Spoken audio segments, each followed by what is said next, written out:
In this video, I'm going to show you one of the most effective LinkedIn ad strategies you can implement this year. And to illustrate my point, I'm going to be walking you through 3 of our client case studies, just so you can see how this approach may change depending on a company's size or situation. Now, these 3 companies we're going to run through include a scale up who went from around 500k seed round when we started working with them through to their Series A last year, a B2B software company that just got acquired by one of the biggest brands in their space. And finally, I'll be walking through how we use this strategy for an enterprise brand. Right, but before we do, I think we need to talk about the word effective. So when I talk about effective LinkedIn ad strategies, effective kind of covers 3 or 4 main areas. The first one is, how effective is it to implement? Otherwise, how quickly can you go about implementing this? The second one is, how effective is it on moving the needle in the short term? On the flip side, how effective is it at building brand or salience in the long term? So how can you build mental availability and what's the impact it's going to have in the long term? And then finally, we're going to be looking at how effective is it at really being able to show your differentiator or value proposition. Now, the final 2 are kind of interlinked, so I'll probably group them together, but it's not every day that you have a marketing activity that meets all 4 of the above criteria. Normally you have a bit of this, a bit of that, a bit of brand building, a bit of performance. Let's get straight into it. So this strategy I'm going to be talking about is something called verticalized social proof content. Now, I know what you're thinking. Social proof is just table stakes. It's people writing down testimonials and you amplify them to your target market. Ben, this is something we all do. God, this is something new. And I mean, you're right, but there are so many factors that go into the way you can lay this out and the way you can approach this. And the way you do that and approach it really determines whether it's going to be part of your strategy or whether it's just going to be another random tactic you throw out there. And it's up to you, the marketer, or us, if you hire us, to work out the best way to amplify your biggest competitive advantage to each of your target segments. So let's go through the first company now. And this first company, as mentioned, is a company that has gone from 500k seed funding, we first working with them around 5 years ago, through to recently raising their 10 million Series A due to their client acquisition and great product. First and foremost, we wanted to look at their value prop to see really how we could amplify and bring credibility to the table. But like I mentioned, the biggest thing for them was their quality of their product. So they do VR tours. So they had an industry specific focus, which has branched out since then because of the impact of it. But also their product was their main differentiator. So rather than just in the case approach, the approach was instead to create a whole bunch of short form content. This literally showed a short form version of their product that they had put together. So people could not only see the work they had done and see the quotes from people saying, you know, how much time it saved them, how much it increased dwell time of the online events, how quickly it was to set up. It's one of the big things in software companies. If you have a good product, it's easy to use. It's really underutilized to actually show the end result that your product achieved, or actually show people using the product in itself and how easy and intuitive the interface is. Typically people talk about the results and the features, but they don't actually go and show it. Not only does it kind of show FOMO if you have one of the biggest brands that you've worked with and in the end result and just promoting it vertically to that industry, it also, more importantly for B2B, creates FOMO, which is not fear of missing out, it's fear of messing up. And people want to be innovative in B2B, but they care much more, well, it depends actually on the person and the company culture, but in B2B, people care much more about the fear of messing up. So people won't make an action to, do something which they think they need to do if they think they're going to be told off. So if you're promoting and doing pillar posts for the likes of the biggest brands in the industry. For example, here if we go on to Imperia, we can go down and we can see all the different examples of their work they've done down here.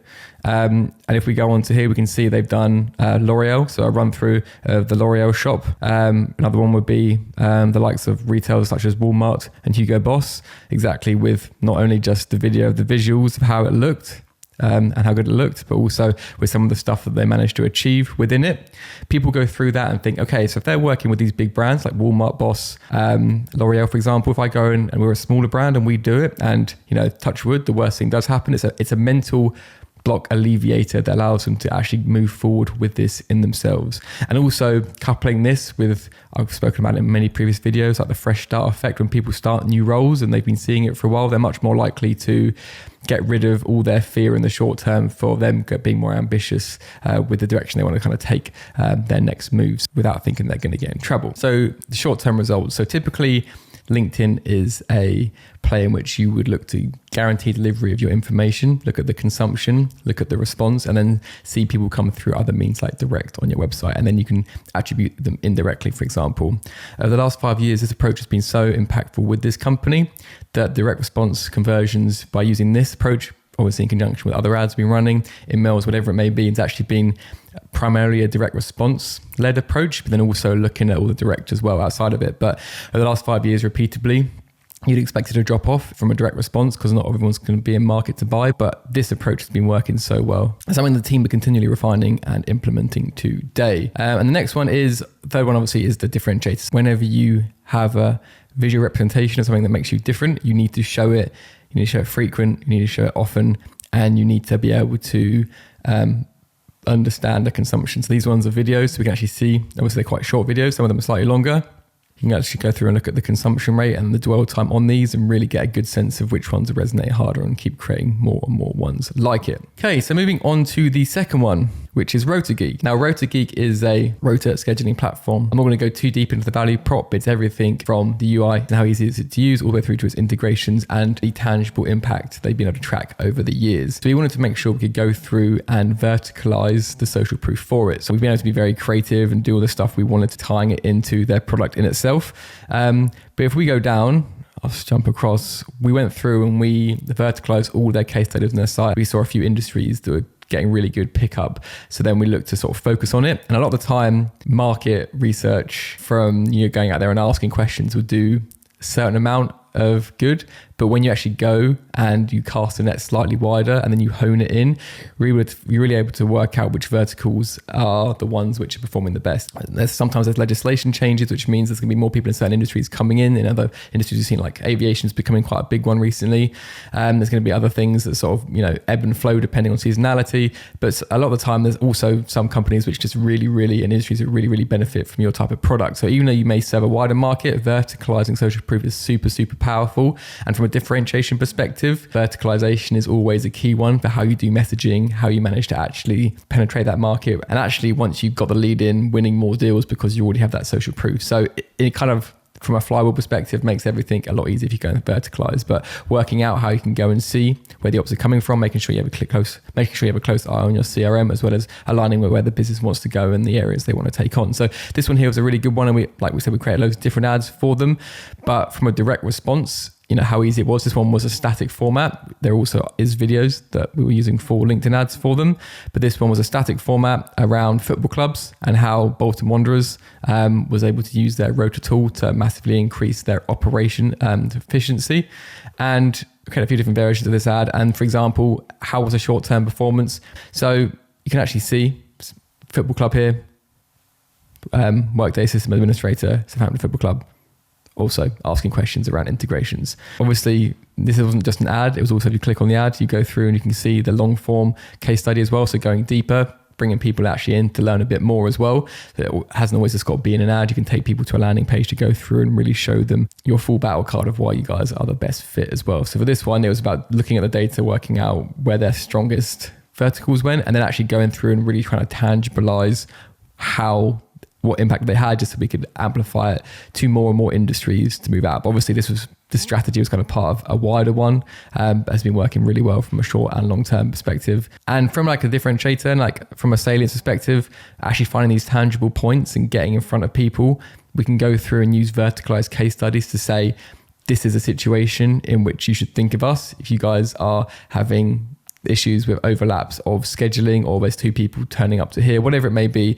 Next time if someone's thinking about how am I going to solve that problem, you can kind of insert your brand there for that mental availability. So long term, using verticalized case studies is a really good way of actually contextualizing that thinking, as well as it just being like a direct response. Let's get people to directly ask questions and take that conversation offline sort of thing. Finally, let's go talk about one of the enterprise companies we work with. We manage the EMEA rollout and APAC for ConnectWise for paid media. And obviously, again, there's lots of different social proof bits there around like how many managed service providers they use and how many endpoints and everything else. We've got some really cool animations coming out, which like GIFs soon, and like a big refresh of all these assets. But one of the things we went through to create was a one of the hero videos. We create lots of product videos and other things, but this was one of the hero videos we created, and really wanted to lean into, again, a value prop for them is going to be how long they've been around, their integrations, the full platform suite of products they have, as well as obviously the vast number of MSPs and the client base they look after, and the trust and the credibility that comes along with that. So this video here,